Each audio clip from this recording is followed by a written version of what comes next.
This is the Women on the Edge of Attainment podcast. There will be women, Two, some edge, but we are not edgy. and we're pretty sure there'll be no attainment. No fear of that. With me, Laun Bowman. And me, Osnat Krupnik Mas.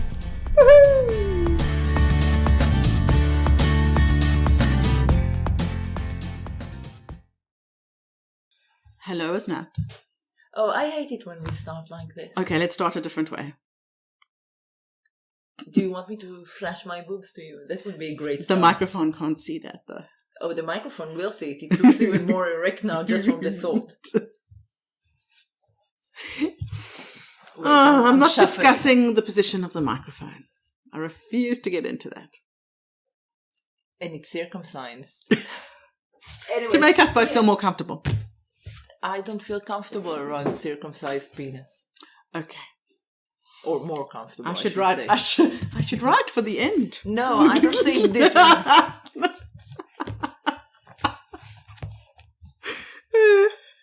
But seriously, the microphone does look like a circumcised erect penis.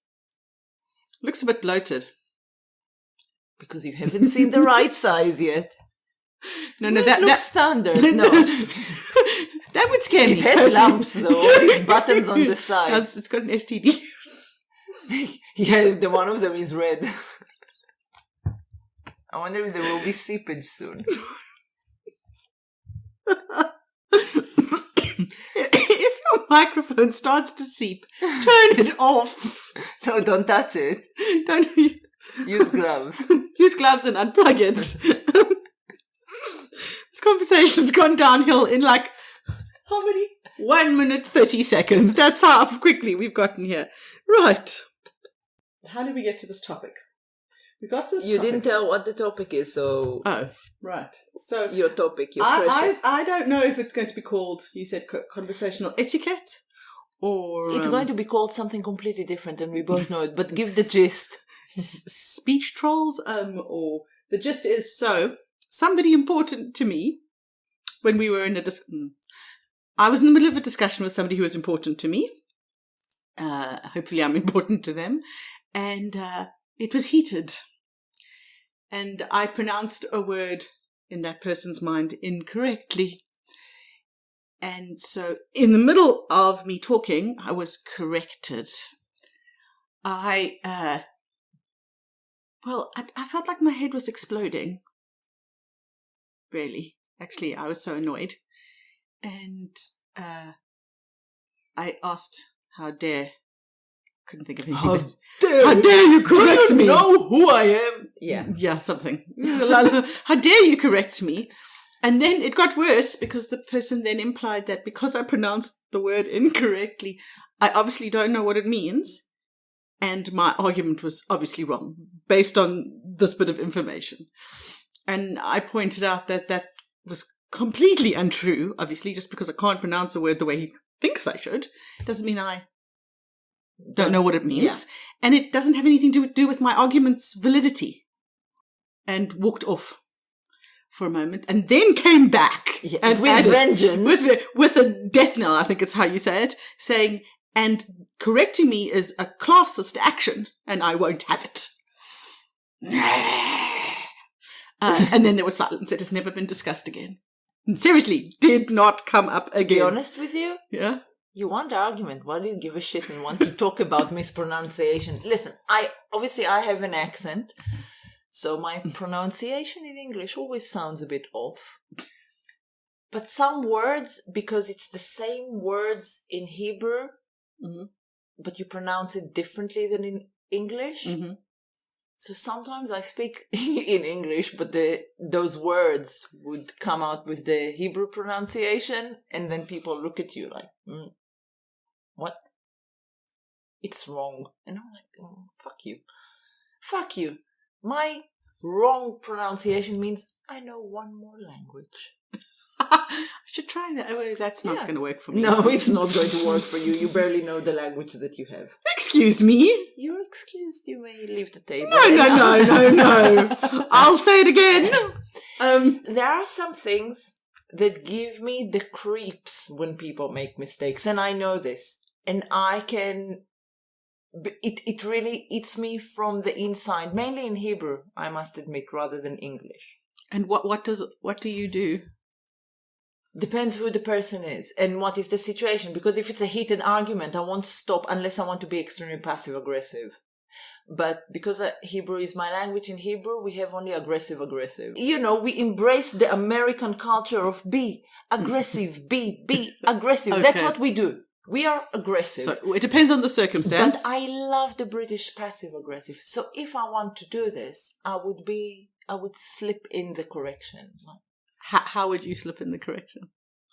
Like a boy in a China store, you know. Right, so it wouldn't be slipped in at all. It's not like when... I would bombard, like, think Second World War, London Blitz, that's what I would do. So I don't like my grammar being corrected when in the flow of conversation. Sometimes people use it as a put-down weapon to show their superiority over you. Or like an imaginary point system. So I am a serial interrupter. I admit it. It's unfortunate, but I interrupt people. Not because I'm not interested in what they're saying. It's because I can't seem to get it right.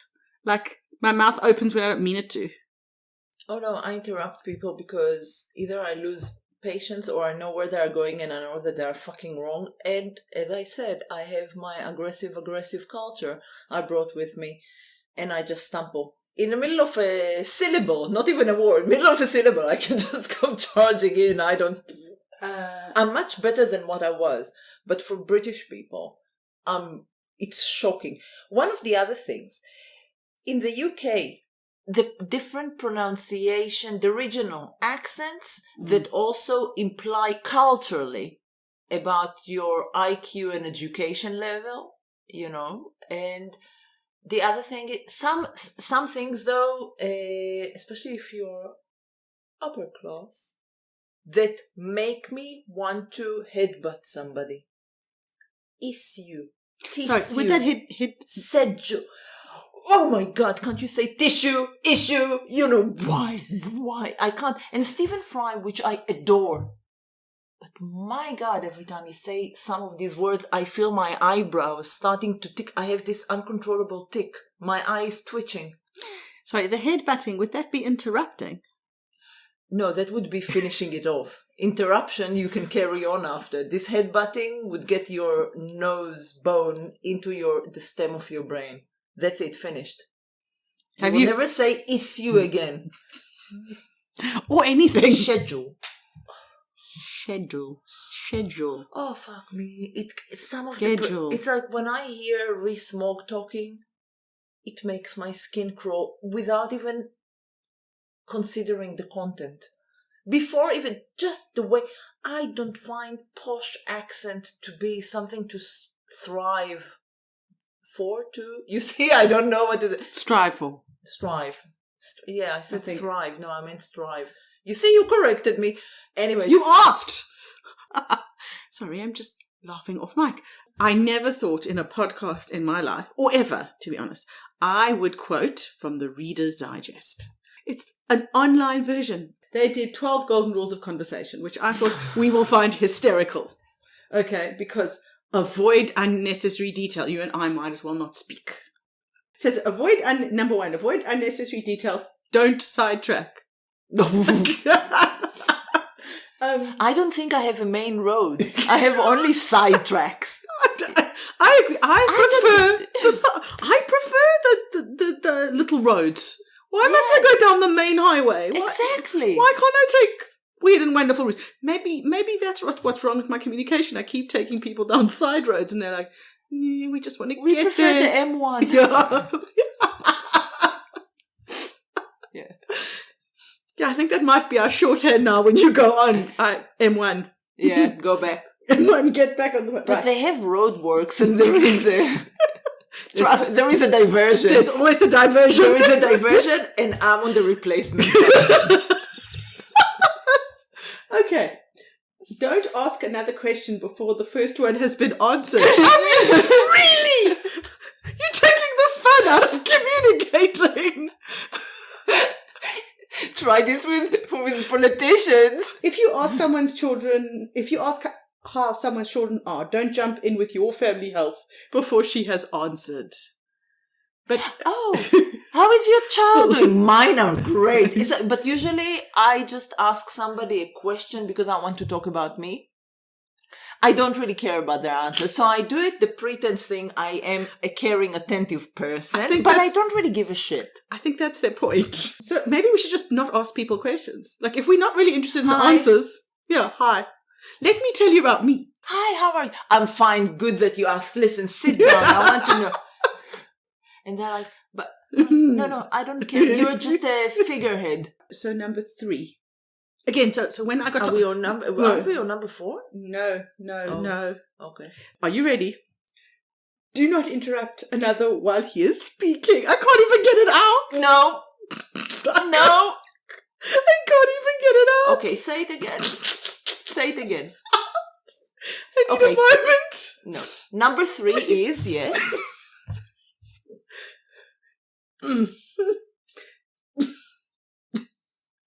Do not... What? It was... Yeah. Do not interrupt another. What do you mean? I don't understand. You see, she's trying to interrupt, but what actually she's doing is just making me laugh because I can't possibly say this. But we already talked about it, like, before we started with this list. I just cut people in the middle because I'm like, yeah, I know where you're going with it and I know that it's wrong and you are being a complete and utter moron. So basically I'm saving you a social embarrassment or a business embarrassment, but me cutting you off. It's not actually telling us what to do. This one says... Oh, no, it's not telling us what to do. No, it actually on our side says... It's advising. It says also, says, number 3, do not interrupt another while he is speaking. Hold on. Also, try to make your story short. But then, because our stories, we already said, we are sidetracking, we are off-roading constantly and have completely unnecessary detail added to our stories. We are the ones that people would cut off because we are over-talking. But then we cut off people even if their longest sentence is 2.5 words. It's not even 3 words. So I'm feeling, and then you'd come straight. Exactly. Right. Okay, but that's quite, that's on our side a little bit. Giving the other person a chance to speak and not interrupt. That's such a sweet idea. Yeah, so cute, but no. Okay. Oh, wait. Yeah. One that's harder than the one before. Number 4 is harder? Yes. Oh, shit. Do not contradict. Especially if it's not important. What? Everything is important, and I'm here to contradict you just to show you how stupid you are. I must be a terrible conversationist. Sorry, I need to cool down. You are inserting unnecessary details into the person's story. I'm inserting unnecessary details to my own fucking story. Of course I'll do it to say, I want sharing is caring. I want their story to be as distracting and not to the point as mine. I can't even read you the next sentence. Like, it's just... Which number are we on? No, we're still on number 4. Oh. So it's a quote, but I don't know who it's a quote from. The person who contradicts... Inspirational quote? No. Just a quote, okay. Just a quote. The person who contradicts frequently restates the matter in another way. Contradicting is saying the complete opposite. It's not saying the same thing in a different way. I agree. Now what do you say? Fuck me. My work here is done. Okay, number 5.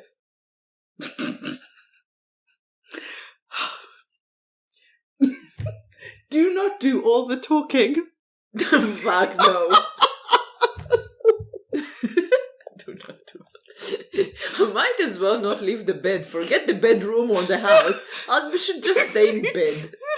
What does that mean? Yeah. Oh gosh. Ask questions to find out what you both have in common. No, I can get it. Some people, and I know that it's not the right thing to do, but some people, I look at them, I know, just from looking at them, we have nothing in common. And this is when I start also with the verbal diarrhea to fill in the thing. So then I sidetrack and I say unnecessary details And if they say anything, I cut them off before they say something that I feel, oh shit, oh shit, oh shit. You don't have any, no. Some people you have nothing in common with. It can happen, except the fact that, let's say the two of you have arms because lots of people do. Yeah, the majority. So my verbal diarrhea is unintentional, and I have been accused of spotlighting people. So when I'm interested in somebody's life, it kind of feels like I've put a light on them, put everything off, and now I'm asking them only about their life. And sometimes I don't notice that they're squirming. So I continue. And everyone around me seems to shuffle in their seats, but I don't notice. But then you're doing ask them questions to find out what's in. Yeah, but you've got to check the temperature. My problem is the opposite. I don't ask. Well, I don't ask at all. What should we agree that you don't ask them about their lives? I don't ask at all, and if I ask, just to take the pressure off me, but I don't listen. Ah, now I know. So I don't know what you know because I cut you off right now, and I don't know what you know because I never bothered to. Yeah. Well, at least the conversation's fresh for you then, because you don't actually remember what I said. Every time it's like Drew Barrymore in this film. Every morning I wake up with no recollection of what happened. Yeah. I now understand when I say to you, please stop me if you've heard this before, when you go, because you wouldn't remember anyway. I heard it before, but I'd never listened. Okay. Next item. I just need to say that, so my guiding principle in communication, it's a lofty concept, even for me, I like to connect with people. Like I like to have learned something from them, and they have learned something from me. I know your face is like, what the would you do that for? So No, my face is what the fuck, not what the yeah. Okay. So that's actually true, but my a drawback of communicating with me is that I interrupt a lot, and I give too much detail, and I do all of these things. So I'm not really allowing enough time for the other person to talk to me, and then when I do allow them enough time, it's like under a spotlight. So there's no real winning for the poor person who communicates with me, to be totally honest. Right, number 6.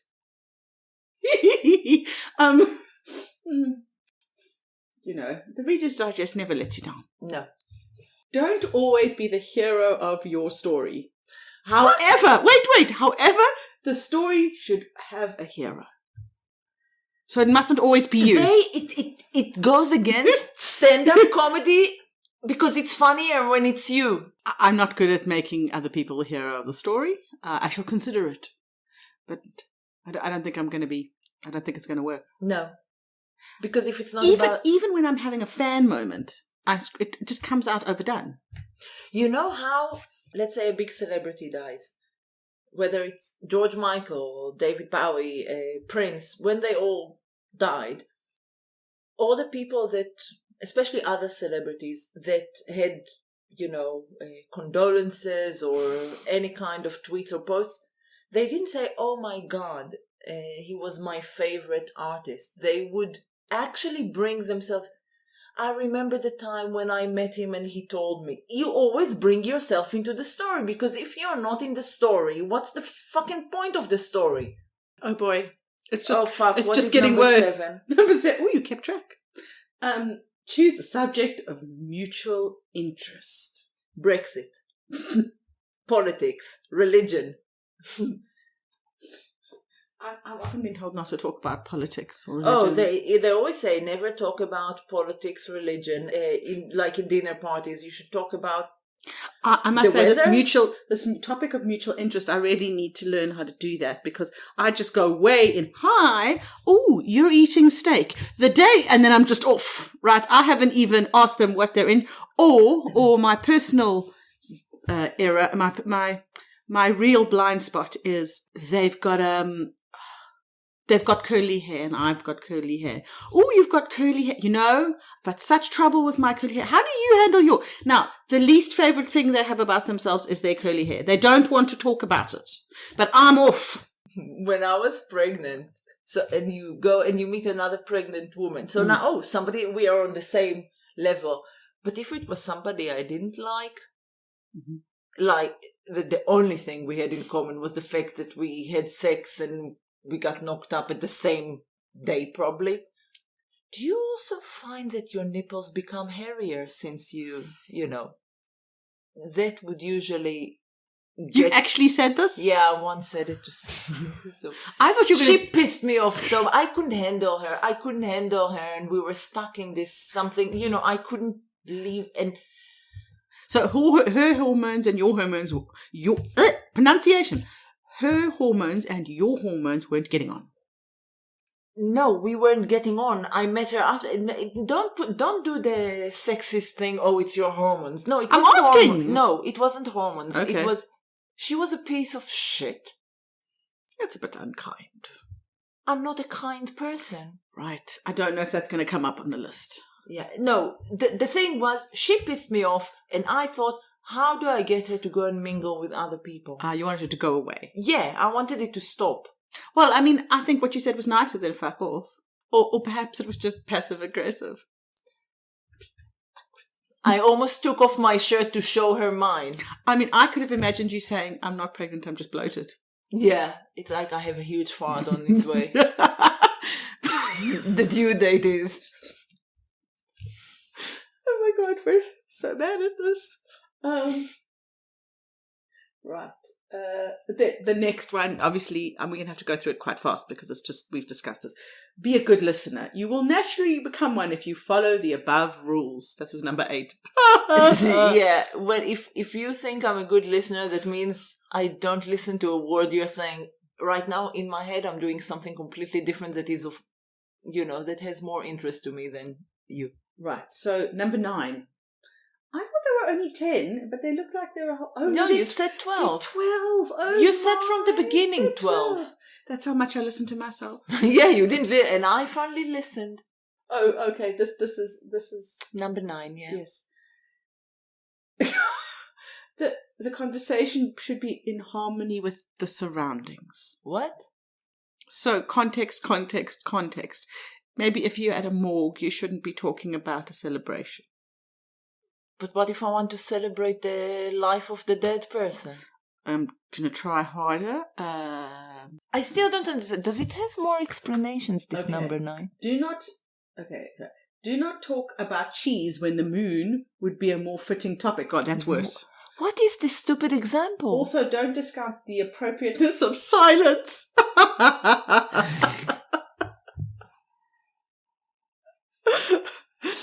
No, but I see these words.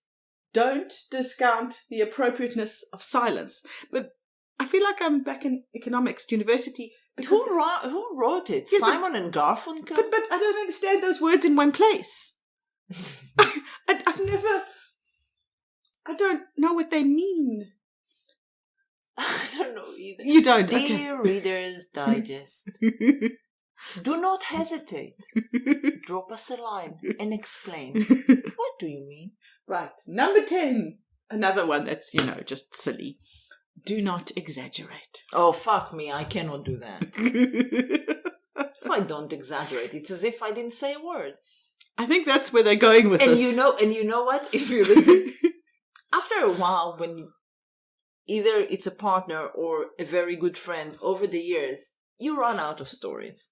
It's over the same because you heard it all. But if you notice and then you meet new people and you hear your partner telling a story, every time they tell the story, it's like soon they will have a cape and they will have invisibility powers, because every time the story is becoming bigger and larger and more.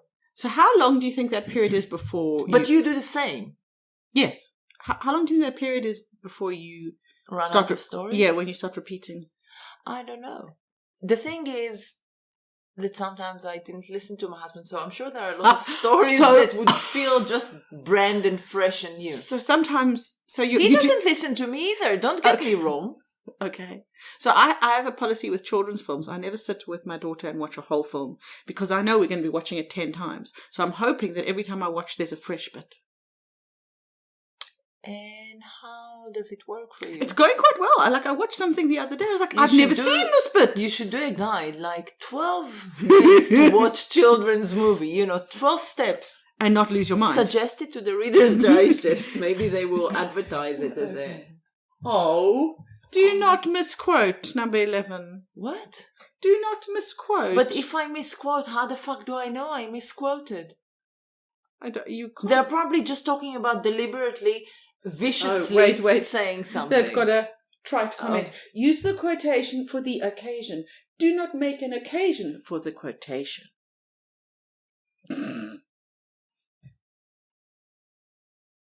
This is not helping. It's a podcast. You need to make sounds. I can't. This is what it boils down to for both of us. That's number 12, okay? Okay. Cultivate tact. Cultivate tact. Mm. Cultivate tact. Mm. Mm. Mm. I think this is it. We're just going to go. So if the point was that we didn't speak again, it's kind of it's done its job. So do not be untruthful. All right. But excuse me, do not be untruthful sometimes contradicts being tactful. Yes. I won't go to a stranger. on the bus. The sight of you annoys me. You won't do that. No. Her facial expressions might be telling me something else. No. But sometimes I can't help myself. Sometimes I can't help myself with it, especially if I think they're being twattier than what I can tolerate. So there are times when I am quiet, when I have nothing nice to say, and it would be inappropriate. It would be exceedingly unhelpful to me to say it. Yeah. So those times I'm very quiet, or I go to the toilet. So buttons. We've finished the 12 points. Okay, so what were they Yeah. again? Which are hysterical. 12 golden rules of conversation. Clearly you and I are not stellar conversationalists. But we're recording a podcast and we're not... What's gold and why do they... Platinum is much better than gold.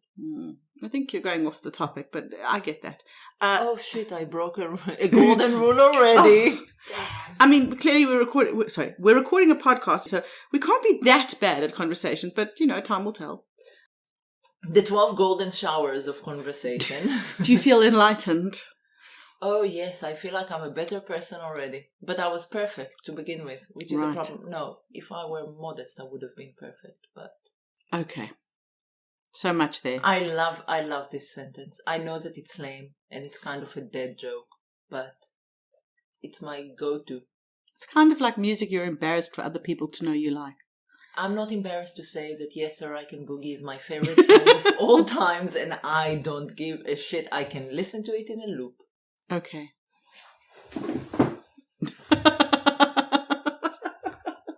So, there's more to say. I don't want to talk. You've never said those words. You're singing them. To my kids, I've said it a lot of times. I don't want to talk. Yeah. Have they asked you if you were feeling well? No, they would just go, I don't really want to talk right now. So I know somebody who, among her siblings, they have this thing, they call it NS. No speak day. Oh. It's not that they don't want to speak to that particular, they just don't want to speak. Yeah. I just leave me alone.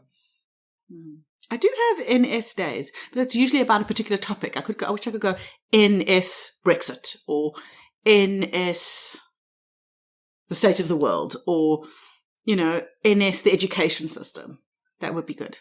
But by the time I've said... I hate talking about Israeli politics because Israeli people think I should either condemn or condone. It's as if because of the place I dropped out of my mom's vagina, I need to come fully equipped with opinions about the matter and have the right ones. And I'm like, every time I meet a person, do I ask you what is your nationality, where did you grow up, and then I want you to give a full-on defense or offense about your government's politics in a country that you probably didn't live in for at least 20 years? It is comparative to the what is it about women that conversation. Oh, yeah. When people start that, I'm like, I represent all women, and who the fuck are you? Yeah, exactly. That, you know, it's As an Israeli, I can say in the name of all Israelis, yeah, right, because that works. because they all have the same opinion. They all have the same. They are just. It's one person. It's me. It's just me. That's it.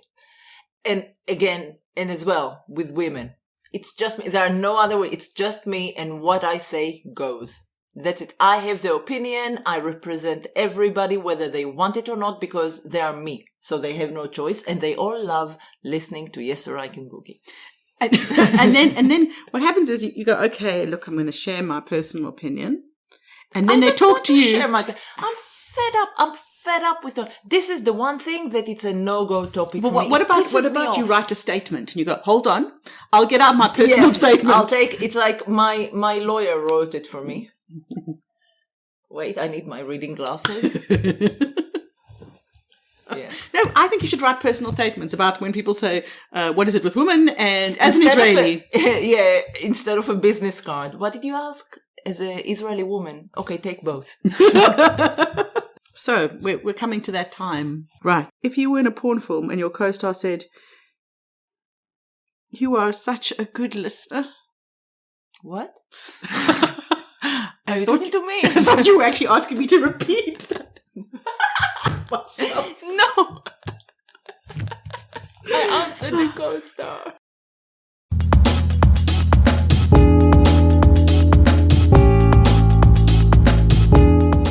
You have been listening to the Woman on the Edge of Attainment podcast with me, Laun Bowman.